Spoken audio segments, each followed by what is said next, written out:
Sans être à la recherche d'un plus grand attachement à la vie cachée de Jésus, frère Marie Albéric obtient de ses supérieurs l'autorisation de quitter la vie religieuse de la Trappe pour se livrer à une vie encore plus humble et plus cachée en Dieu. Il se rend alors à Nazareth, en Terre Sainte, dès mars 1897. Là, il demeure au monastère des Clarisses, où la mère abbesse accepte de lui confier un emploi alors qu'elle n'avait besoin de personne. Mais voyant cette âme d'élite qui se présente à elle sous les traits d'un mendiant, elle l'engage sur le champ. Charles refuse cependant la maison du jardinier qu'elle lui proposait et il se contente d'une cabane à outils adossée au mur du couvent. Il dédie cette cabane en planches à Notre-Dame du Perpétuel Secours et il vit entre ces planches une existence de prière et de dénuement. Dès l'aube, il se rend dans le lieu même où vivait la Sainte Famille pour y passer plusieurs heures de méditation. Puis il assiste à la messe quotidienne, où il reçoit la Sainte Communion. Et il rend ensuite pendant la journée de petits services à la communauté des sœurs Clarisses. Cette vie réglée, toute proche de celle de Jésus, de Marie et de Joseph, près de 2000 ans auparavant, fait son bonheur et sa satisfaction. Il pourra ainsi écrire, quelques jours après son arrivée à Nazareth, à sa cousine Marie de Bondy, « J'ai embrassé ici l'existence humble et obscure de Dieu, ouvrier de Nazareth. »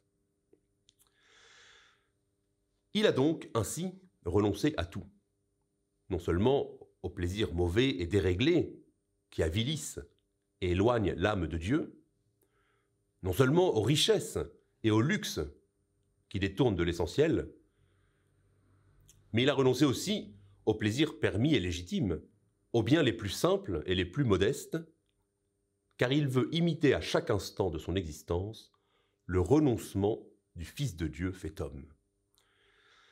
Il a quitté les siens, même s'il les garde dans son cœur, il a quitté son pays, ses biens, son métier, ses succès dans le monde, pour ne vivre que d'une seule chose, la présence vivante de Jésus-Christ. Il écrit d'ailleurs, pendant une retraite à Nazareth, de sublimes méditations sur la vie de Jésus, qui manifestent son désir d'une intimité profonde et transparente avec l'unique objet de son amour.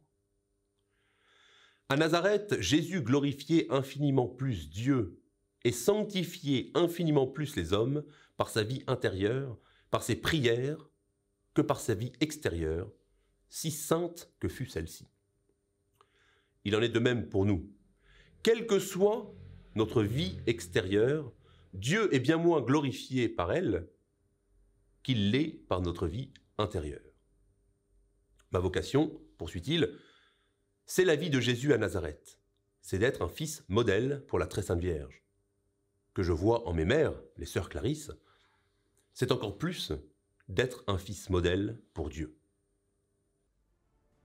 Ô mon Jésus, apprenez-moi, à l'école de Saint-Charles, de n'avoir d'autre ami que vous-même, de n'avoir d'autre intérêt et d'autres préoccupations que vous-même, de n'avoir d'autres critères pour mes actions, mes pensées, mes paroles, que de faire ce qui vous plaît et d'éviter ce qui vous déplaît. Le monde tente de me séduire par ses attraits, par ses biens, ses plaisirs, mais je veux y renoncer, volontairement. Non par esprit de compétition ou d'orgueil, mais pour être tout à vous, pour n'avoir d'autres plaisirs, d'autres bonheurs et d'autres joies que vous. La véritable pauvreté, à l'école de Saint-Charles de Foucauld, c'est donc celle du cœur. Une pauvreté non pas ostentatoire, qui voudrait se montrer extérieurement pour s'enorgueillir, mais une pauvreté intérieure, un détachement total, une indifférence aux biens de ce monde pour ne tourner mon regard que vers vous.